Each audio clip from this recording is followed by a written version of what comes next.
بسم اللہ الرحمن الرحیم۔ الرحمن الرحیم۔ الحمد للہ وکفیٰ وسلام علی عبادہ الذین اصطفیٰ، اما بعد۔ معزز سامعین کرام، بزرگ و دوستو، عزیز نوجوانوں، ایک مرتبہ جناب نبی کریم صلی اللہ علیہ وسلم مسجد نبوی کے اندر تشریف فرما تھے، اور آپ نے سرسری طور پر صحابہ کرام رضوان اللہ تعالیٰ علیہم اجمعین کی جماعت کا ایک جائزہ سا لیا کہ کیا کیا کر رہے ہیں یہ لوگ، کیا کیا اعمال کر رہے ہیں، کون کون سے اعمال کے اندر مشغول ہیں۔ تو آپ نے دیکھا کہ کچھ لوگ دعا میں مشغول ہیں، وہ اپنے اللہ کو منا رہے ہیں، دعا کر رہے ہیں۔ ایک جماعت ایسی تھی جو صرف دعا میں مشغول تھی۔ ایک جماعت کو دیکھا کہ وہ تسبیح لیے بیٹھے ہیں، اللہ کا ذکر کر رہے ہیں۔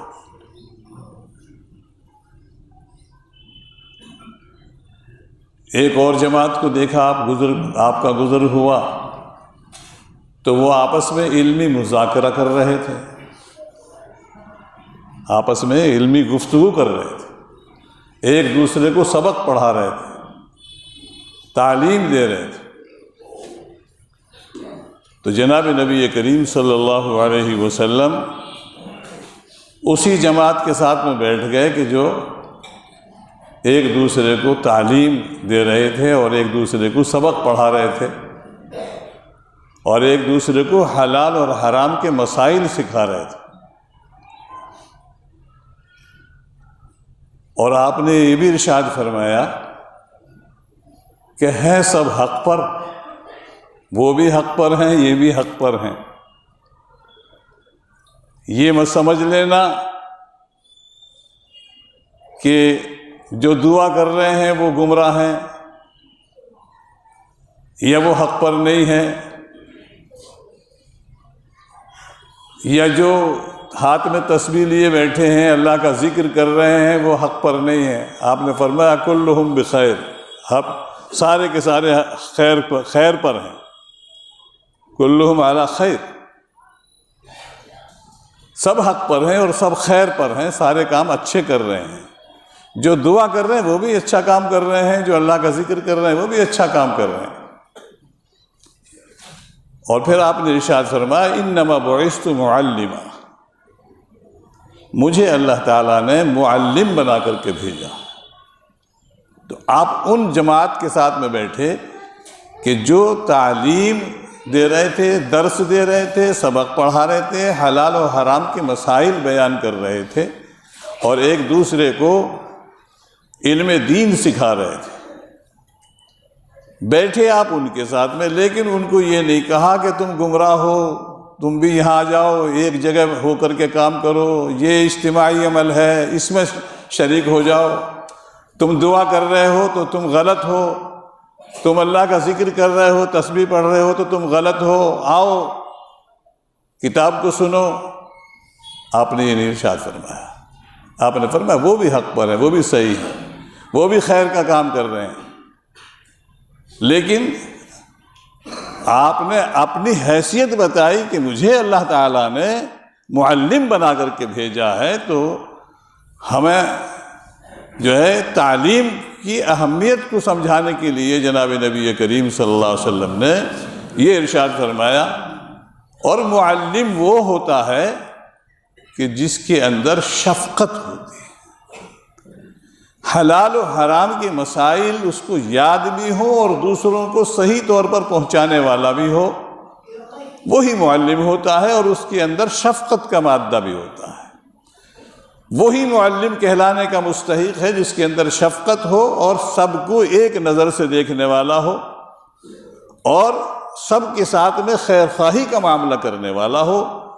کسی ایک جماعت کو اور کسی ایک فرقے کو اور کسی ایک ٹولی کو اور کسی ایک جماعت کو یہ نہ سمجھے کہ وہ تو گمراہی پر ہیں اور ہم حق پر ہیں، یہ ہمارے ساتھ میں کیوں شریک نہیں ہوتے؟ ایسا نہیں ہوتا معلم۔ ایک انسان کے ہوتے ہیں انفرادی اعمال اور ایک ہوتے ہیں اجتماعی۔ انفرادی اعمال یہ بھی شریعت میں مطلوب ہے، اور اجتماعی عمل یہ بھی شریعت کو مطلوب ہے۔ ایسا نہیں ہے کہ اس کے اندر کوئی تفریق ہوتی ہو، ہم نے تفریق کر رکھی ہے، لیکن یہ تفریق نہیں ہے آپس میں۔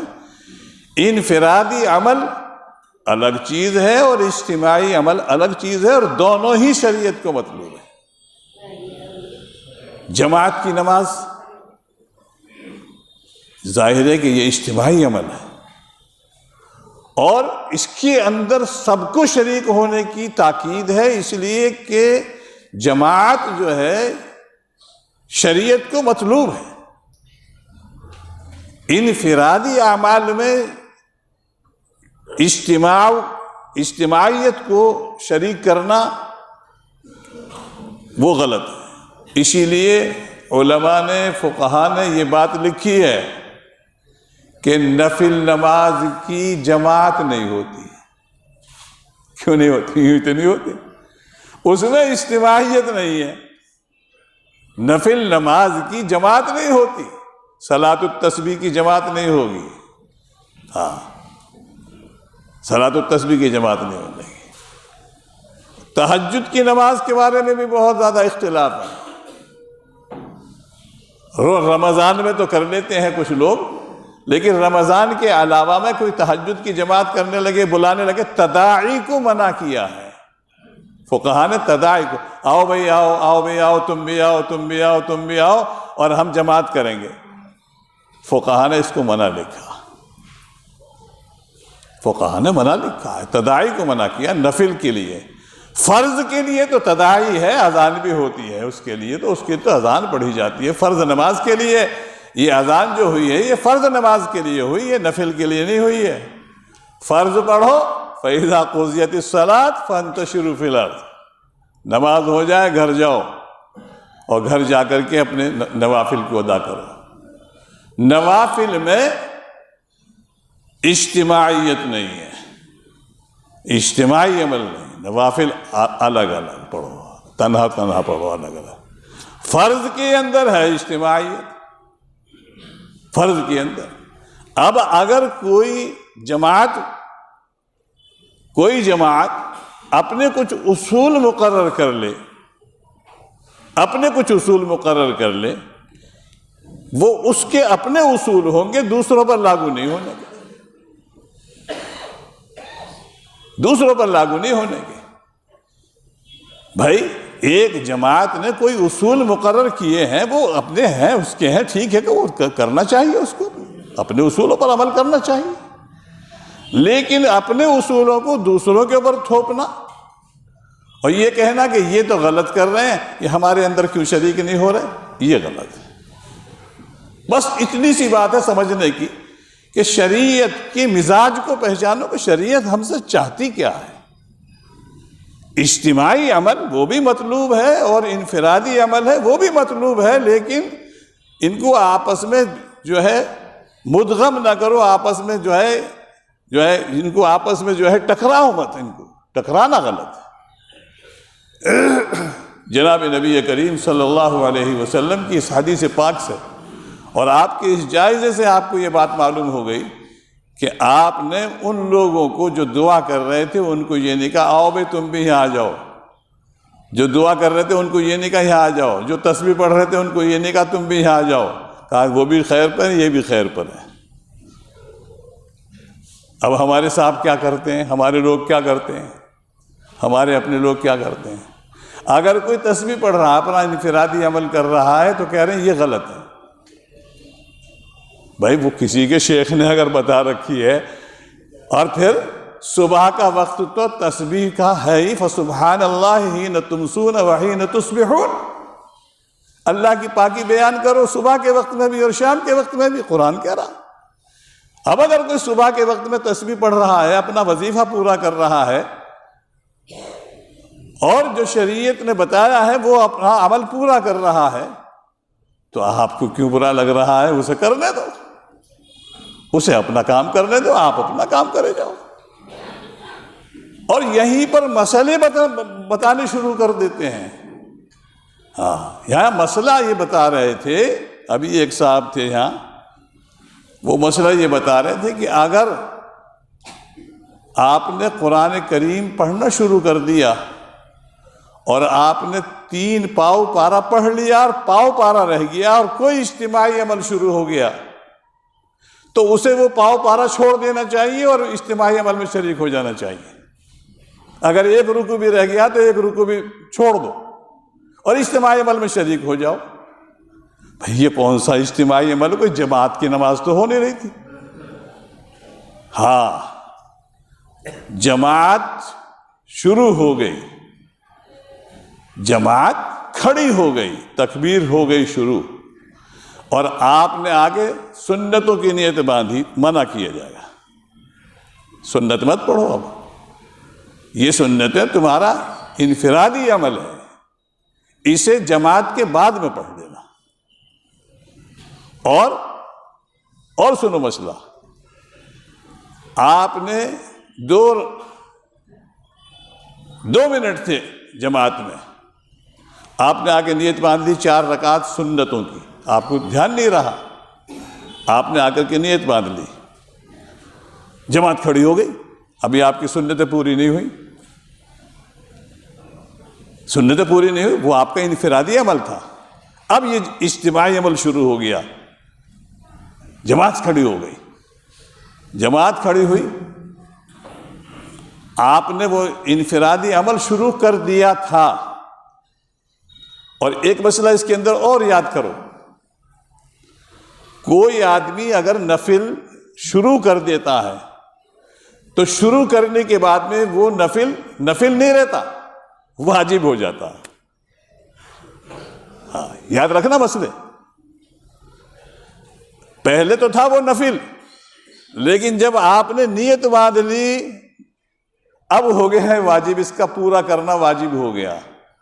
تو آپ نے سنتوں کی نیت باندھی اور اتفاق سے آپ کی 3 رکعتیں ہو گئیں۔ 4 رکعت کی نیت باندھی تھی آپ نے، ظہر کی 4 سنتوں کی نیت باندھی تھی، جماعت کھڑی ہو گئی، 3 رکعتیں پوری ہوئی تھی، تو اب کیا کریں؟ توڑ دے؟ کہا جلدی سے پورا کرو، 1 رکعت کو جلدی سے پورا کر لو۔ اور اگر 2 رکعت ہوئی تھی اور جماعت کھڑی ہو گئی، 4 پوری مت کرنا، 2 پہ ہی سلام پھیر دو۔ یہ ہے انفرادی اور اجتماعی عمل۔ ہاں، دھیان رکھنا، جماعت والا اجتماعی عمل نہیں کہہ رہا میں، یہ کہہ رہا ہوں مسئلے والا، شریعت والا، اس شریعت کو سمجھو، اپنی طرف سے مسئلے بگانے لگو۔ یہ ہے مسئلہ، آپ نے 2 رکعت پڑھی سنت اور جماعت کھڑی ہو گئی، 4 رکعت پوری مت کرو، 2 پہ ہی سلام پھیر دو، اور پھر بعد میں 4 ہی پوری کر لینا، یہ سنتیں بعد میں پڑھ لینا، 4، 2 مت پڑھنا، 4 ہی پڑھنا، پھر 4 سنتیں بعد میں پڑھ لینا۔ اجتماعی عمل اب یہ ہے، اجتماعی عمل جماعت کھڑی ہو گئی، جو شریعت کو مطلوب ہے اجتماعیت، وہ یہ ہے اجتماعیت، وہ اجتماعیت نہیں ہے۔ تو انفرادی اعمال اور اجتماعی اعمال کو بہت گہرائی سے سمجھنے کی ضرورت ہے، اور ایک دوسرے کے اندر داخل کرنے نہیں ہے، وہ الگ ہے، یہ الگ ہے، اور شریعت کو سمجھنا چاہیے۔ بغیر شریعت کو سمجھے ہوئے اپنی طرف سے مسئلے بگھارنا یہ انتہائی غلط ہے، ہمیں اس سے احتیاط کرنی چاہیے۔ اللہ تعالی ہم سب کو عمل کی توفیق عطا فرمائے۔